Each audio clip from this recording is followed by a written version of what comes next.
Hola, ¿qué tal, queridos amigos de Con la Ley en la Mano Oficial? Hoy nos encontramos una vez más grabando un programa para todos ustedes. Hoy vamos a hablar de un tema de suma importancia para el derecho familiar, usucapión, de buena fe y mala fe. Es un tema de suma importancia para el derecho civil y el derecho mexicano como tal. Hoy nos acompaña el maestro Jorge Sandoval Romero. Estamos hoy en un lugar muy especial porque estamos en sus instalaciones, desde donde él despacha. Aquí realmente es donde se nace y produce el derecho. Maestro, por favor, adelante. Muchas gracias por la invitación y sean bienvenidos todos. Gracias. Pues estamos en las instalaciones del Juzgado Cuarto Civil en Chimalhuacán, Estado de México, y pues efectivamente aquí es donde resolvemos y meditamos, reflexionamos principalmente a través de las sentencias, las problemáticas de la ciudadanía. Sí, me queda claro que estar dentro de un juzgado es diferente. Aquí se vive y aquí nace efectivamente el derecho. Entonces, es un lugar donde se emana y se respira constantemente controversias del orden familiar. Y como tal, la usucapión es una de ellas. Entonces, maestro, permítame presentar al maestro primero porque es, aparte de ser juez, tiene estudios de licenciatura en la FES Acatlán, tiene maestrías, es maestro en Derecho por la Universidad ETAC, maestro en Derecho de Juicios Orales y Derecho Procesal Civil por la Universidad Analítica Constructivista. Es doctorante por la Universidad de Estudios en Posgrado en Derecho, doctor honoris causa por el World University of Science, tiene diplomados en Derecho Procesal Civil y Mercantil, tiene diplomado en Derechos Humanos, Violencia Familiar, en Metodología de Educación y otros. Aparte de todo esto, da conferencias en la UNAM, en la FES Acatlán, en la FES Aragón, en la Escuela Judicial del Poder Judicial del Estado de México, en la UAM, Campus Texcoco, Amecameca, Chimalhuacán, Ecatepec, VM Campus Texcoco y Coacalco. Aparte en el TEC de Monterrey, Ciudad de México y otras escuelas. Y todavía de todo eso que hace, se da el lujo de dar clases en la Escuela del Poder Judicial del Estado de México. Aparte de todo eso, es youtuber, el maestro es youtuber, tiene redes sociales, tiene un programa en Spotify, tienes un podcast en Spotify, Es correcto. haces muchos programas, tienes redes sociales. Entonces, maestro, ¿cómo te das tiempo para hacer todo eso? Pues sabemos que el día tiene 24 horas, pero le damos más. Y pues en los pequeños espacios que me deja el trabajo lo hacemos, pero con mucho gusto para todos ustedes. Fíjate, eso es un tema importante que me platicaban a mí cuando estudiaba. Me decían mis maestros, oiga maestro, es que ¿sabe qué? Pues no me dio tiempo de hacer mi tarea. Dices, oye, ¿cómo no te va a dar tiempo de hacer la tarea si en la noche qué haces, no? Yo decía, oiga maestro, pues es que la noche es para dormir. Y ya me decían ellos, no, pues es que la noche, si un abogado duerme 4 horas, con eso tuvo para dormir el abogado. Y con todo el cúmulo de cuestiones y actividades que haces aquí, y toda la gente que veo aquí en tu juzgado, créeme que es de aplaudirse lo que haces, maestro. Muchas gracias, no tiene nada de admirable, al contrario, la verdad estamos al servicio de la sociedad y reitero, lo hacemos con mucho gusto y así como el compartir el conocimiento siempre nos hará un espacio en todos los ciudadanos porque lo más importante es que ellos sepan sus derechos y también sus obligaciones. Claro, Y hoy está. en esta incertidumbre que no sabemos lo que somos ni tampoco lo que tenemos, no podemos ejercerlos vivamente y entonces pues uno tiene que contribuir con su granito de arena. Claro está. Ahora, vamos a empezar de lleno con el tema. Usucapión, prescripción, buena fe, mala fe. Sabemos que la prescripción está en materia penal y en materia civil. En materia penal, los delitos o el derecho para el ejercicio de la acción penal prescribe. Pero este no es el tema del día de hoy, pero quiero hacerles referencia porque hay prescripción en materia civil, que es el tema oral de esta entrevista con el maestro Jorge, perdón. Entonces, ¿qué es prescripción, maestro? Bien, prescripción como figura general, ya sea en cualquier ámbito del derecho, es precisamente la pérdida o adquisición de algún derecho por el transcurso del tiempo. Por ejemplo, si hablamos en materia civil, podemos adquirir un derecho de propiedad por el simple poseer un bien inmueble, o bien también podemos perder el cumplimiento de una obligación si no se me ejercita por el tiempo que marca la ley. Entonces, la prescripción es una figura jurídica que libera obligaciones o adquieres obligaciones también, o también adquieres derechos. Pero esta institución la podemos ubicar como algo, vamos a llamarlo así, como algo positivo y negativo, ¿no? Ok. Que así se conoce, prescripción positiva y prescripción negativa. La positiva es porque adquieres algo y la negativa es porque te liberas de algo, ¿no? Perfecto. Ahora, a mí la palabra usucapio, cuando la empezaba a escuchar en mis clases de Derecho Romano hace ya algunos ayeres, decía, bueno, usucapio, ¿qué significa usucapio? Y luego mi maestro de Derecho Romano mencionaba prescriptio. decía yo, bueno, ¿qué significa eso? Yo me imagino que, claro, como bien sabemos todos, viene del derecho romano, la ley de las 12 tablas con Justiniano. ¿Qué diferencias ves tú a raíz de lo que empezó Justiniano con la ley de las 12 tablas a lo que tenemos ahora en el derecho civil mexicano? Bueno, muchas diferencias, ¿no? Porque vemos que con Justiniano pues estaban las clases sociales y únicamente los patricios eran los únicos que podían adquirir bienes, y dentro de esos bienes eran los esclavos, que hoy pues no, afortunadamente ya no Gracias a Dios, ¿no? de la esclavitud. Claro. Pero bueno, hoy lo que sí podemos ver en nuestros días es la prescripción de bienes muebles o de bienes inmuebles. Y que la palabra correcta, o que comúnmente debemos decir técnicamente los abogados, es usucapir, más que prescriptio, como bien lo dices, ¿no? Pero en este caso es la palabra usucapir. Usucapir cuando se trata de adquirir un bien, mueble, inmueble, y prescriptio, cuando liberamos de una obligación. Bueno, fíjense qué interesante usucapir. Digo, la verdad es que nosotros en el argot de la vida diaria, de estar litigando comúnmente, pues ocupamos el término usucapion, ¿vale? O prescripción adquisitiva. Al final del día son términos que pues no están mal dichos, pero usucapir es el término correcto para que todas las personas que nos siguen con la ley en la mano y los seguidores del maestro Jorge pues puedan mencionar, o si ya están litigando, pueden decirle a sus representantes, vamos a usucapir un bien inmueble. ¿Sería la palabra correcta? Es correcto, es correcto. Ok, bueno, entonces ya más o menos nos diste algún antecedente y la introducción de qué es la prescripción, ¿vale? ¿Qué podrías decirnos acerca del tema de la diferencia entre yo poderme liberar de una obligación o poder adquirir un bien inmueble? ¿Cómo está esa temática? Como te decía hace un momento, la prescripción negativa, o vamos a pasar por la negativa, es precisamente liberarme de una obligación. ¿Y qué es una obligación? Bueno, comúnmente también en la universidad se nos enseñaba que es el vínculo jurídico entre una persona llamada acreedor y un deudor, con lo cual tu servidor no está de acuerdo porque ese es un derecho crediticio. Okay. La obligación como tal es el vínculo jurídico, sí, que existe entre dos personas necesariamente, e inclusive también puede ser unilateral, para crear, transmitir, extinguir, modificar derechos y obligaciones. Perfecto. ¿Y por qué? ¿Por qué esta explicación? Porque al final del día, las obligaciones no siempre son bilaterales. Tenemos la declaración unilateral de voluntad, en donde yo hago una solicitación o oferta, que es lo que se conoce, y por ejemplo, cuando ponen en los postes, recompensa si encuentras un perrito. Esa es una declaración unilateral de voluntad. Claro. Y entonces, está sujeto a una condición de que le voy a pagar esa recompensa a la persona que traiga mi perrito. Y entonces es ahí cuando surge la obligación bilateral.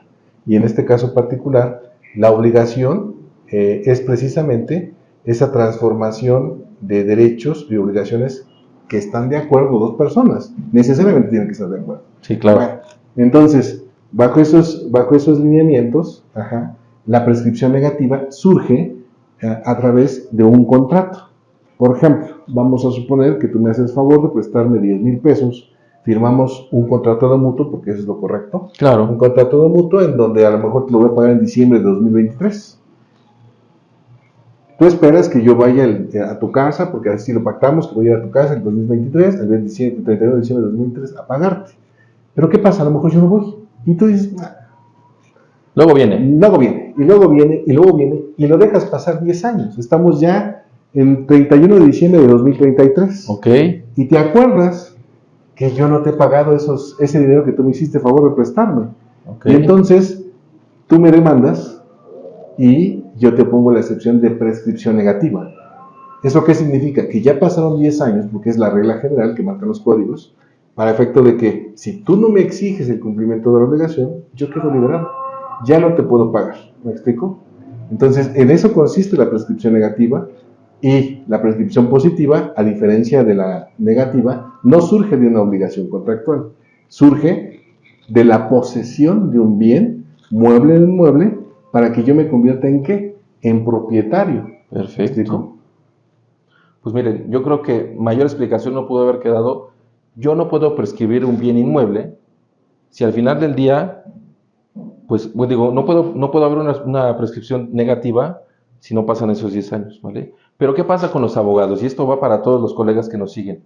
Yo, tu servidor, cobra cierta cantidad por llevar un asunto, un divorcio. Y en ese divorcio, la persona que estoy representando no me paga en el término de 3 años.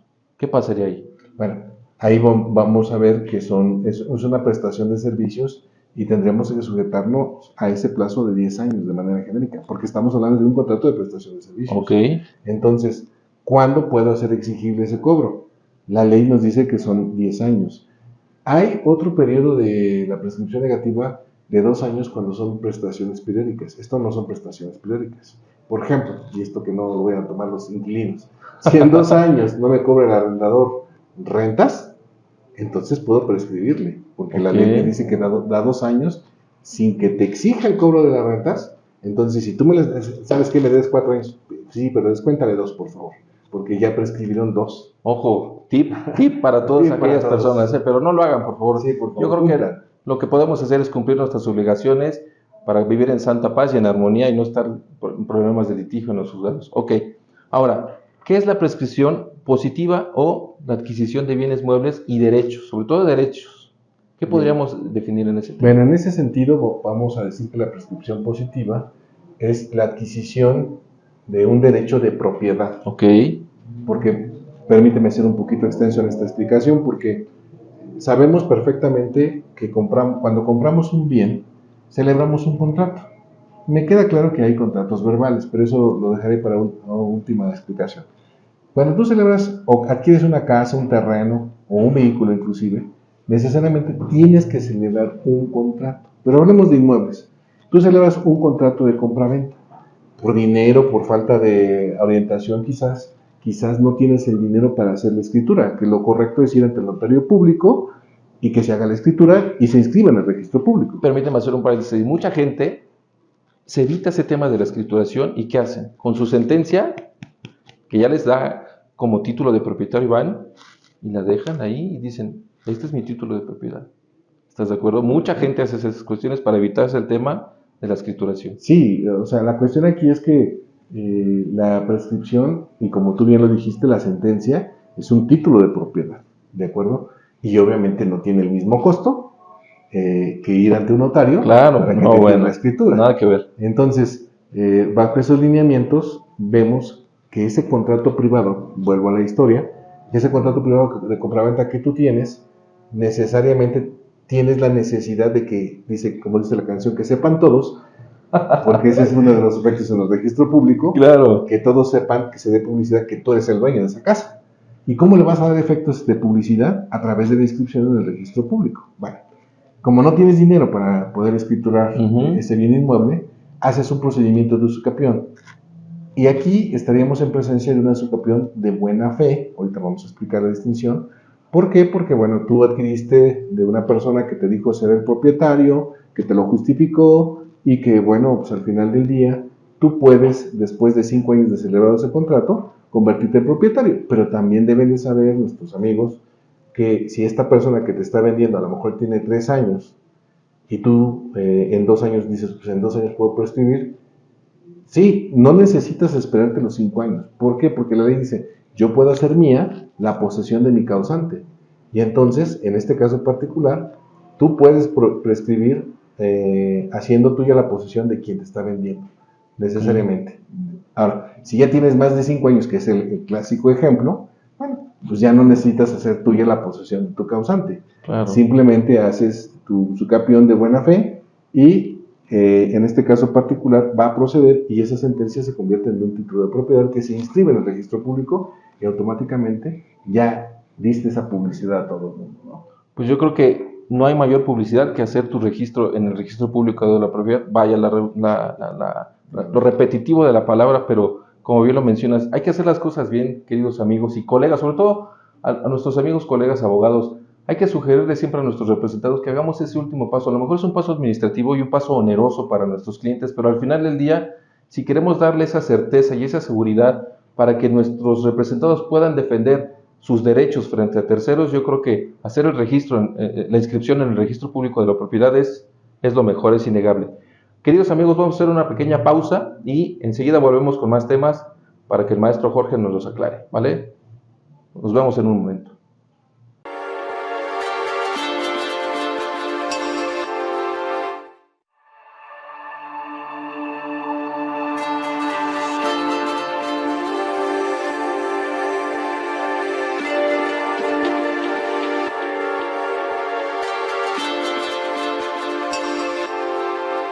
Ahora, ¿qué pasaría? Digo, tú diste un ejemplo muy técnico y una explicación muy técnica, pero ¿qué pasa con aquel papá y con aquel hijo, con aquel bebito que está ya de 40 años, pero que se acuerda cuando era un niño de 8 años, 12 años, que le decía a su papá, mijo, cuando usted crezca, esta es su casa, mijo, no se preocupe, esta es su casa. Ya lleva ahí el niño viviendo 40 años, ya metió a la esposa, ya tiene hijos. ¿Él puede usucapiar ese bien inmueble? Qué buena pregunta me acabas de hacer. Qué bueno. Porque sí es cierto, en México tenemos ese síndrome de mamá gallina, el que no quieres dejar ir a los pollitos. Claro. Exactamente. Pero bueno, Saludos a mi suegra, por cierto. que tiene 40 años y sigue viviendo con ella. No es cierto, no es cierto, no es cierto.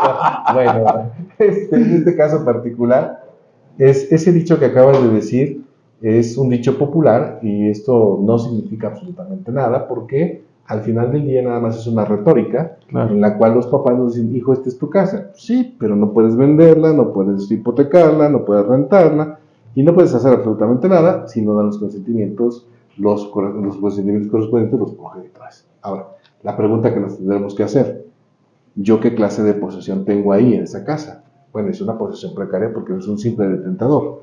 Quienes son los que tienen la posesión originaria, y ahorita vamos a explicar esto, son los papás.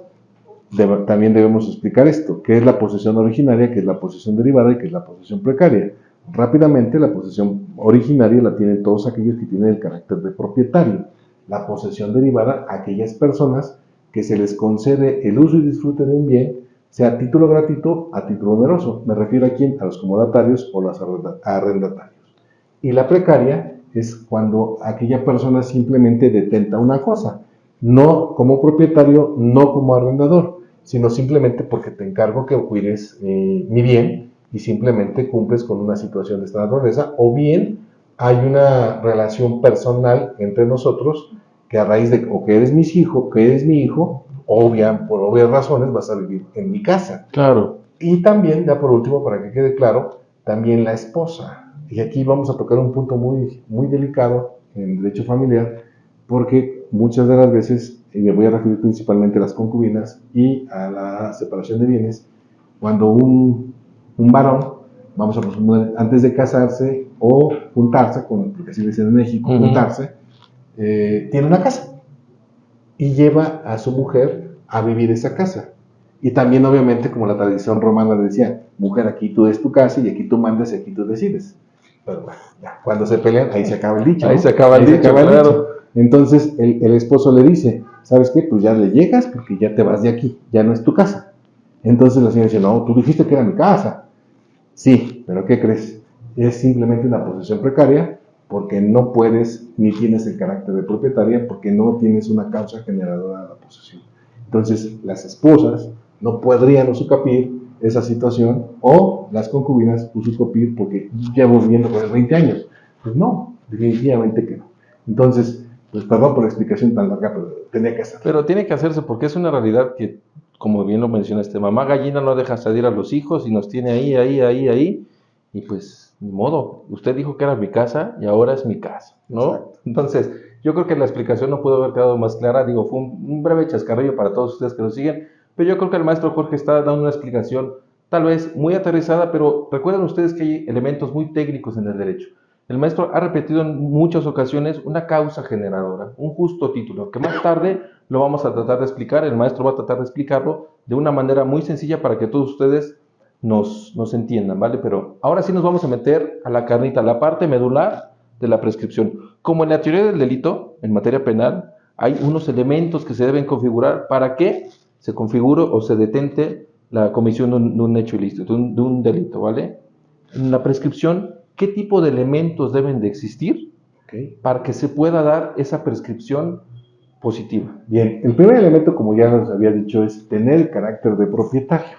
El segundo elemento es precisamente que seas un poseedor de carácter público, también un poseedor de carácter pacífico y que tengas una posesión continua.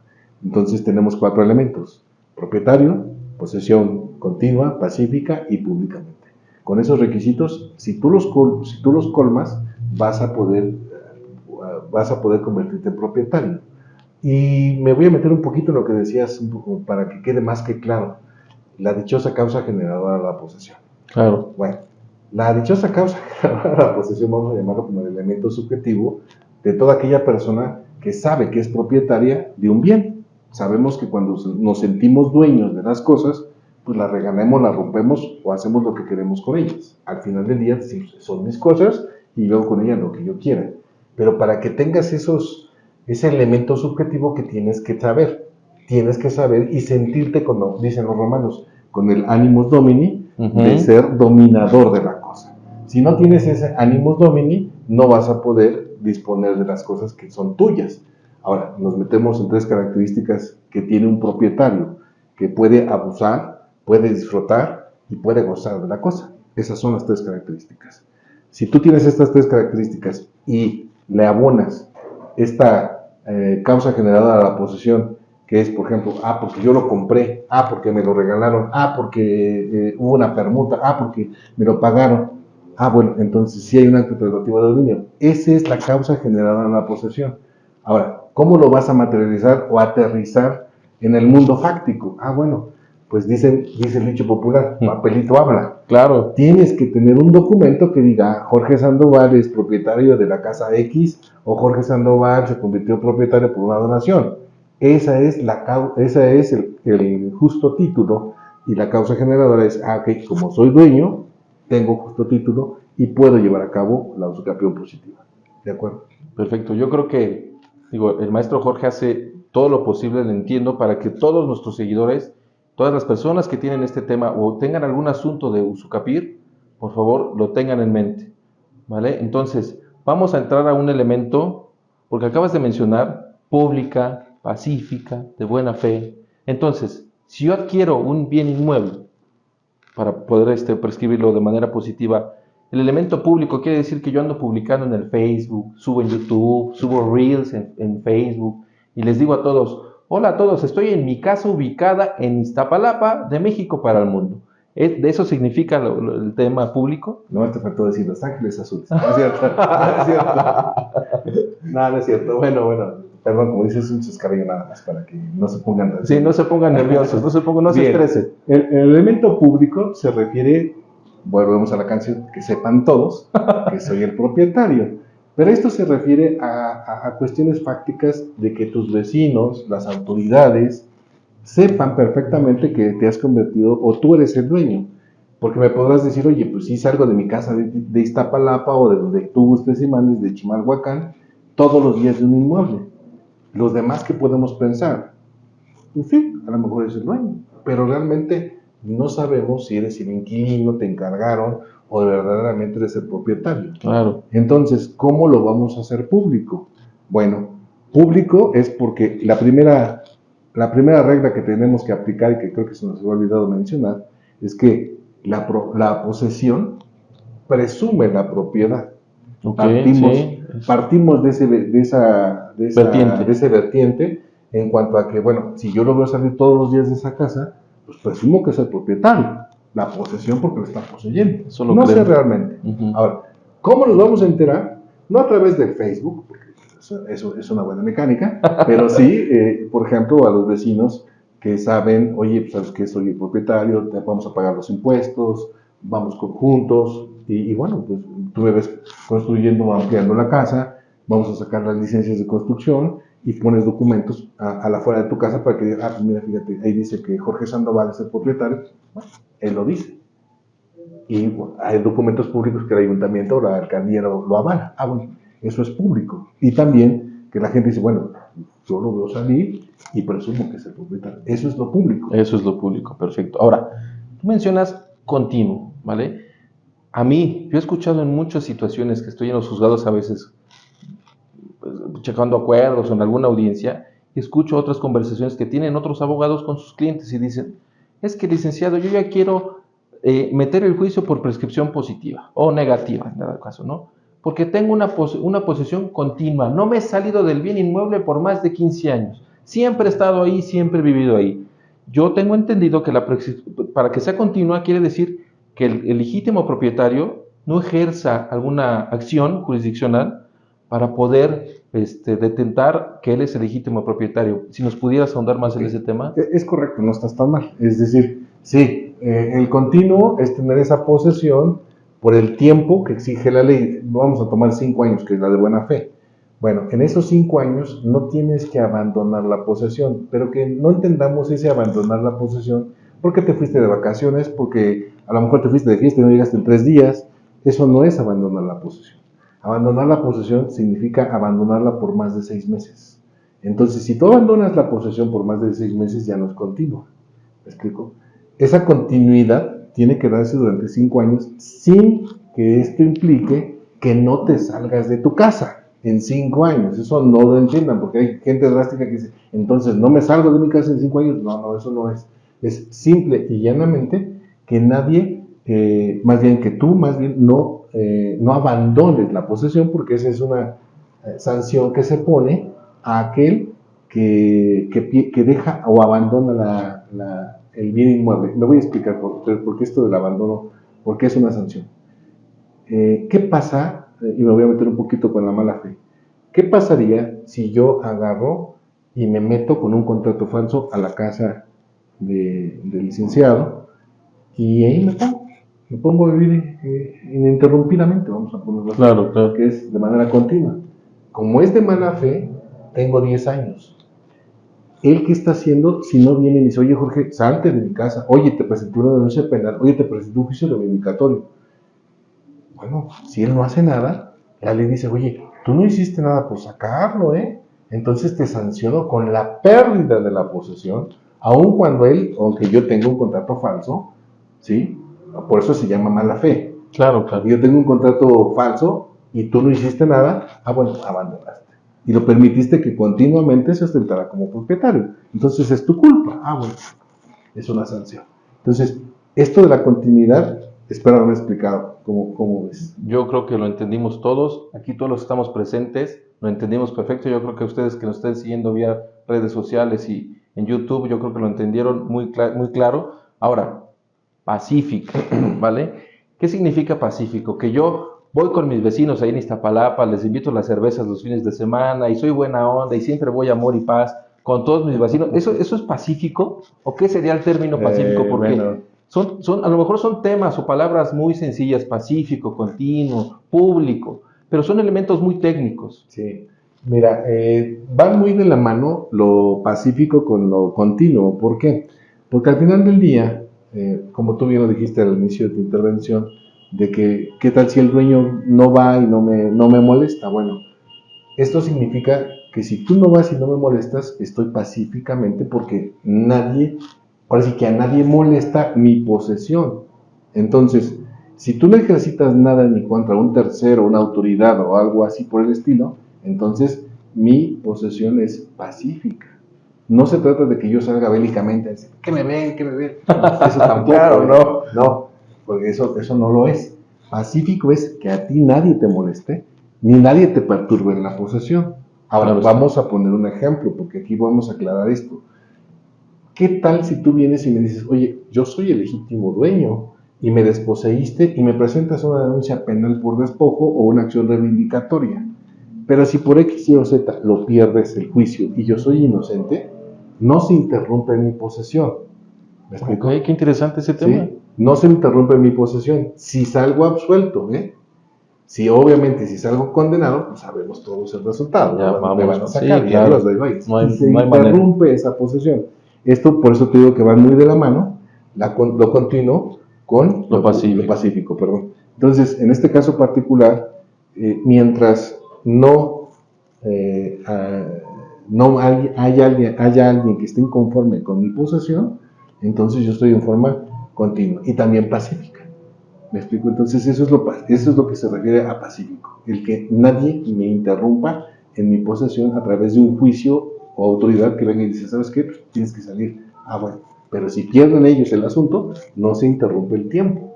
Ok, yo creo que para todos aquellos colegas que están apenas iniciando el tema de empezar a litigar, o todos aquellos estudiantes, ya les quedó muy claro que lo pacífico no es andar haciendo señas de amor y paz con todos sus vecinos para que efectivamente se diga que es una posesión pacífica, ¿vale? Ahora, hay una cuestión aquí que ha causado, o que causa mucho revuelo entre los estudiantes, sobre todo, la buena y la mala fe. muchos confunden la buena fe con prescripción positiva y la mala fe la mandan a la prescripción negativa. Entonces, sí es materia, o sea, es algo muy sustancial que nos pudieras explicar qué es la buena fe y qué es la mala fe. Bien. Como tú lo acabas de decir muy bien, no podemos confundir la mala fe con la prescripción negativa. Son dos cosas totalmente diferentes. Totalmente, y creo que ya está explicada La negativa. Vamos a hablar qué es buena fe y qué es mala fe. La buena fe se refiere precisamente a que yo como adquirente desconozco todos los vicios que pueda tener mi contrato y que no perturben mi posesión. Me explico. Vamos a suponer que si aquí el licenciado me viene y me dice, te vendo mi casa, digo, ok, véndeme tu casa, y él me justifica con un contrato privado, con un documento que él es el dueño, pues yo se lo estoy adquiriendo de buena fe. ¿Por qué? Porque él me lo está ofertando y yo me alcanza el dinero, se lo quiero comprar y firmamos el contrato privado de compra-venta. Ignoro si ese contrato que él tiene es falso, lo adquirió con violencia, en el número de supuestos. Los vicios, sí, ignora Sí, los vicios. yo no. Entonces, yo ignoro esos vicios que tuvo. Entonces, yo soy de buena fe. Ahora, mala fe. En mala fe es contrario a lo que acabo de decir. Sí sé los vicios de él. Sé que el contrato es falso. Sé que él no es el dueño. Sé que él, en un momento dado, a lo mejor lo obtuvo por medios ilícitos. ¿Me explico? Entonces, yo, adquirente, sé perfectamente los vicios que tiene su causa generada de la posesión de él, y por lo tanto, la ley también nos dice, puedes en un momento dado convertirte en dueño a pesar de que sepas esos vicios y a pesar también de que quizás ni siquiera tengas un título, pero que tengas una causa generadora. Entonces, en eso estribaría más el tiempo que marca la ley, 5 de buena fe, 10 de mala fe, para poder llevar a cabo esos capítulos. Espero haberlo explicado. Yo creo que no les quedó duda a todos nuestros seguidores. A mí, créeme que me has dejado, ojalá me hubieras dado clases tú, maestro, porque la verdad es que esas explicaciones faltaban en la universidad. Vamos a hacer un breve corte, queridos amigos. Ya vamos a terminar casi el programa, pero nos seguimos ahorita en un momentito.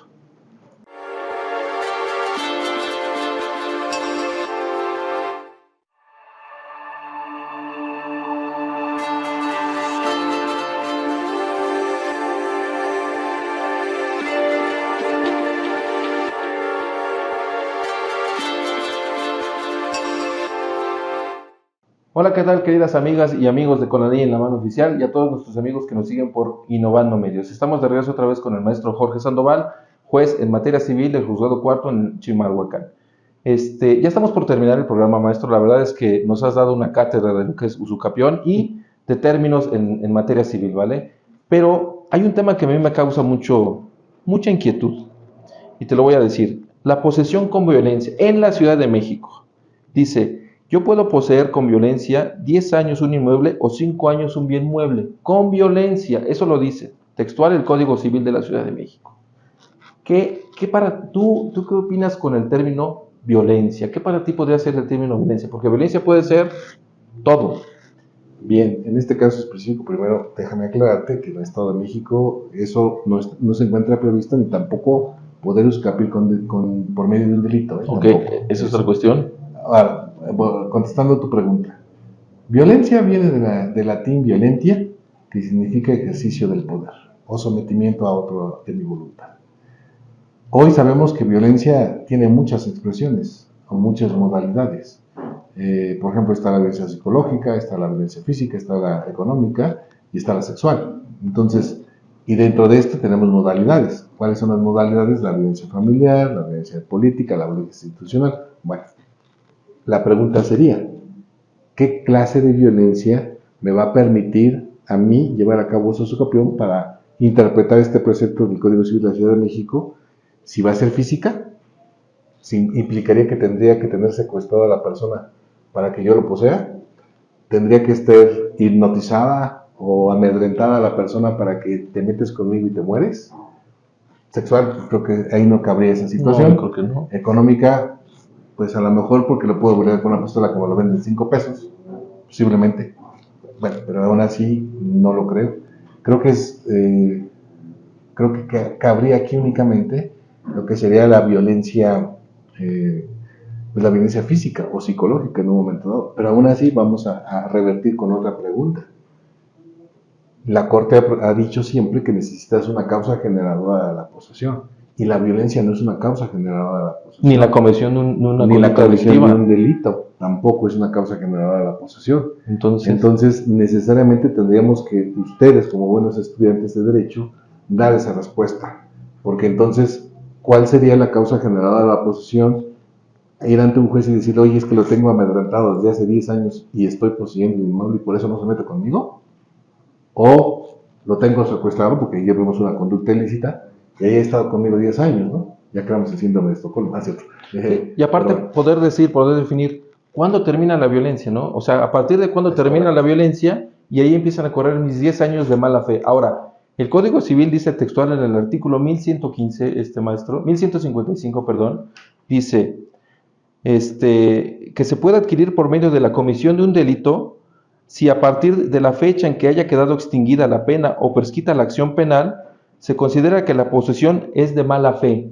¿Qué opinión te da ese artículo? Híjole, bueno, pues como bien lo leíste, pues entonces una vez que haya prescrito el delito que cometí, empieza a contar mis 10 años de mala fe, o prescrito el delito también, pero también volvemos a la misma pregunta de hace rato.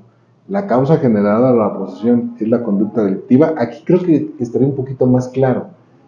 El código estaría aceptando esa situación.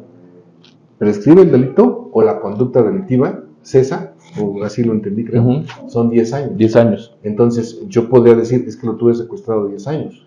O bueno, lo tuve 2 años, o lo tuve 1 año, como sea.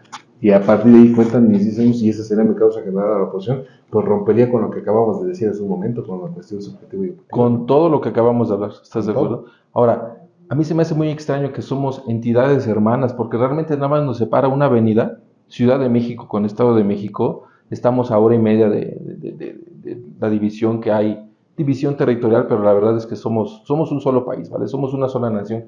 A mí se me hace injusto, no se me hace congruente que aquí en el Estado de México tú acabas de referir que esa figura pues no está contemplada, ¿no? Entonces, ¿cómo allá en la Ciudad de México sí? Y aquí en tu juzgado yo creo que no llevas ese tipo de cuestiones. Cuando recibes una cuestión así, ¿qué les dices? Vámonos, ¿no? Porque no va. Claro, no se aplica porque no hay la posibilidad de tener una causa generada de la posesión al final del día. Pero bueno, creo que lo hemos comentado en el foro, que hay la necesidad también de crear un código nacional civil, un código civil nacional, ¿no? Debería de existir. Porque no es ya sé que muchos me van a decir que no es lo mismo las idiosincrasias o las costumbres del norte a las idiosincrasias y costumbres del sur, ni las del centro. Somos un país multicultural, pero al final del día todas las figuras son las mismas y tendremos que tener las mismas reglas, ¿no? Claro, yo coincido con tu idea. Digo, gracias a nuestros legisladores y a este tema que ya está avanzando, porque el derecho tiene que seguir avanzando conforme avanza la sociedad. Ya vamos a tener en el 2027 un Código Nacional de Procedimientos Civiles y Familiares. A mí me encantaría que en la Ciudad de México tuviéramos un código familiar, porque las controversias del orden familiar a raíz de la pandemia, maestro, se incrementaron en un porcentaje súper alto, maestro. Entonces, ¿cómo te gustaría cerrar el capítulo del tema, o la temática de hoy? ¿Alguna conclusión que les quieras dar a todos tus seguidores? Bueno, pues simplemente también debemos distinguir, y creo que ya no hubo oportunidad, entre lo que es la usucapión y la acción pro forma, porque muchas de las veces se confunden. ¿Qué ejercito? La acción pro forma significa darle formalidad a un contrato de compraventa, ir ante un notario y se inscriba en el registro público. La usucapión no. La usucapión simplemente es demandar a mi causante y a quien me aparece como titular registral, y mi sentencia va a ser mi título de propiedad. Pero también algunos jueces, compañeros míos, todavía siguen diciendo que si tienes el reglamento de firma de escritura, puedes promover la usucapión, o viceversa. No promuevas la usucapión y promuevas el reglamento de firma de escritura. Esto ya la Corte lo definió y dice que no tenemos facultades nosotros los jueces para decirles a ustedes qué juicio tienen que hacer. Si ustedes deciden usucapión, usucapión. Si ustedes deciden sobre reglamento de firma de escritura, reglamento de firma de escritura. Punto. Y bueno, en ese sentido, pues no me queda más que agradecerles a todos y cada uno de ustedes. Muchas gracias, maestro. Que me hayan invitado y sean bienvenidos aquí al Poder Judicial del Estado de México, que es mi casa, su casa también. y estamos siempre a sus órdenes. Muchas gracias. Ojo lo que dijo, es su casa, ya podemos venir 5 años o 10 años, y el maestro lo dijo, esta es mi casa, ¿vale? Así es. Maestro, te agradezco mucho el habernos apoyado con esta grabación. Un saludo a todos nuestros seguidores de Con la Ley en la Mano, nos vemos en la siguiente cápsula, hasta luego.